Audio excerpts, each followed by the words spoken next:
गोवंडी की मुस्लिम बाहुल्य जनता में फैली खुशी की लहर।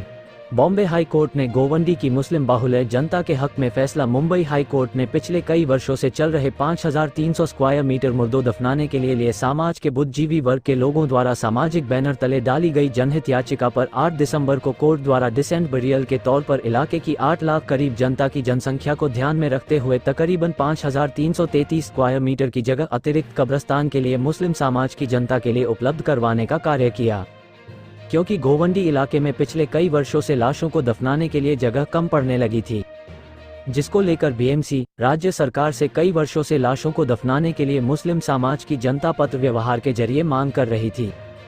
परंतु मुस्लिम समाज की जनता की अपने प्रियजनों की लाशों को दफनाने के लिए जगह सरकार द्वारा कब्रिस्तान की जगह उपलब्ध करवाने में लगातार हिला हवाली करने के कारण हाई कोर्ट की बेंच ने राज्य की एकनाथ शिंदे सरकार बीएमसी को फटकार लगाने का कार्य किया है, जिस पर 8 दिसंबर कोर्ट ने जनता को अपने फैसले में 5333 स्क्वायर मीटर जगह उपलब्ध करवाई, जिसका कब्रिस्तान कमेटी मुन्ना भाई अबरार चौधरी ने कब्रिस्तान मुद्दे में एक साथ मिलकर कोर्ट की लड़ाई लड़ने में सहयोग देने वाली विभिन्न मुस्लिम बाहुल्य सामाजिक संस्था लोगों का तहे दिल से लोगों का सहयोग किया।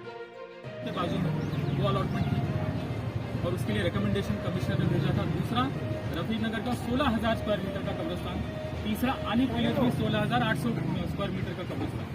तो एक बात तो तय थी कि स्टेट गवर्नमेंट को और कॉरपोरेशन को ये पता था यहाँ पे कब्रिस्तान की जरूरत है। और क्यों इतनी जगह देने की वजह क्या है? क्योंकि पॉपुलेशन है इतनी यहाँ पे और यहाँ पे मैयतें इतनी आ गई हैं।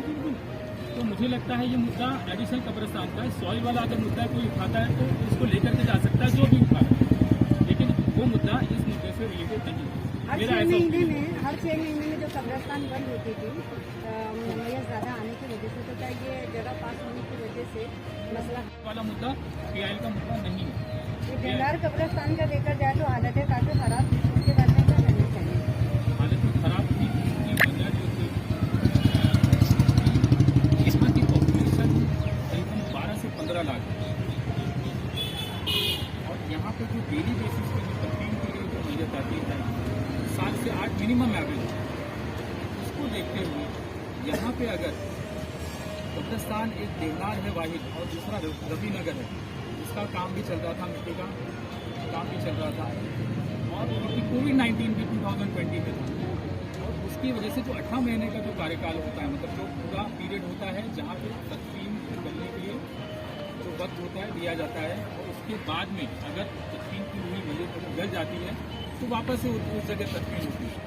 वहाँ पे मैयत गल ही नहीं पा रही थी बिकॉज इतना लोड है कब्रिस्तान में, गोवंडी के कब्रिस्तान में, कि वो टाइम पीरियड पूरा ही नहीं हो पा रहा। तो अगर कब्रिस्तान की जो आज जगह जो अलॉट हो गई है 5042 स्क्वायर मीटर, वो फ्यूचर में कब्रिस्तान के लिए कन्वर्ट होती है तो इंशाल्लाह ये वाली प्रॉब्लम कभी नहीं आएगी। गोवंडी में इस तरह की प्रॉब्लम कभी नहीं होगी। आपका बोलने का मतलब ये कि जो 6 महीने में कब्रिस्तान बंद हो गई थी तो उसके बारे में एक मिनट वन बाय वन आपको पूछा था। मट्टी को लेके हर बात करता है, एक बार जो कब्रिस्तान अभी मिला है मट्टी के लिए मतलब कोई अच्छे लोगों को शामिल किया जाएगा ऐसे में? देखिए, मट्टी वाला जो मुद्दा मैं आपको खुद से साफ कर दूँ, वाद विवाद जो है वो वाद विवाद अगर कोई करता है तो उनके लिए प्रॉपर फोरम है। प्रॉपर फोरम में अगर जा करके वो वाद विवाद को आगे लेकर के जाना चाहता है कोई तो जाए, लेकिन ये जो वाद विवाद सॉइल का जो आप कह रहे हैं वो कभी भी इस पीआईएल का मुद्दा नहीं रहा।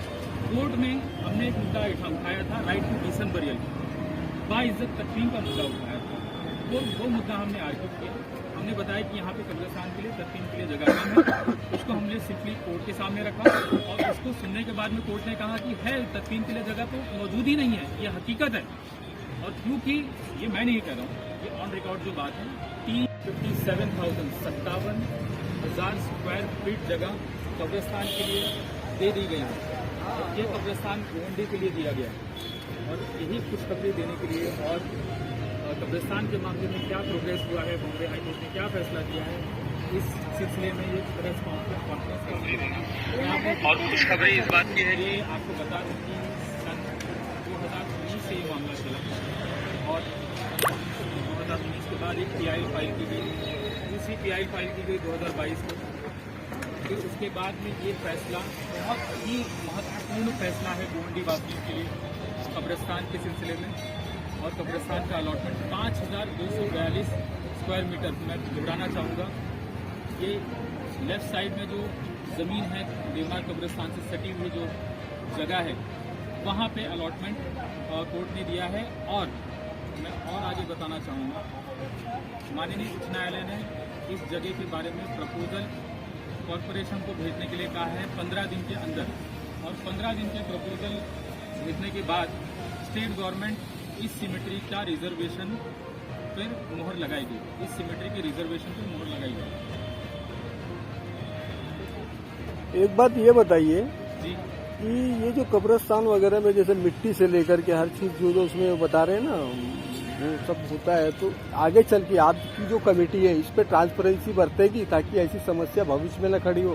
आपकी तो चलो जमीन की जो आपने वो कोशिश की उसमें कामयाबी मिली, लेकिन कल को ये मट्टी वाला भी मसला आगे ना आवे, उसके लिए क्या आपने कड़े उपाय? मसला था, मैं PIL के बारे में बात करना चाहूँगा। PIL का जो मुद्दा था वो मिट्टी का मुद्दा नहीं था।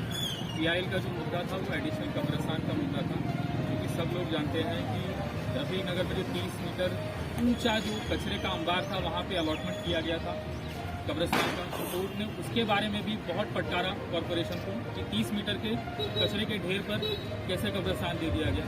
तो जो ज़रूरत थी वो कब्रिस्तान, एडिशनल कब्रिस्तान की ज़रूरत थी, ना कि वो कोई मिट्टी का या कोई सॉइल का मुद्दा था।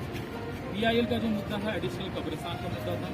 जहाँ तक रही सॉइल की बात, अगर वो सॉइल वाला मुद्दा अगर कहीं से रहेगा, किसी प्रोसीडिंग में होगा तो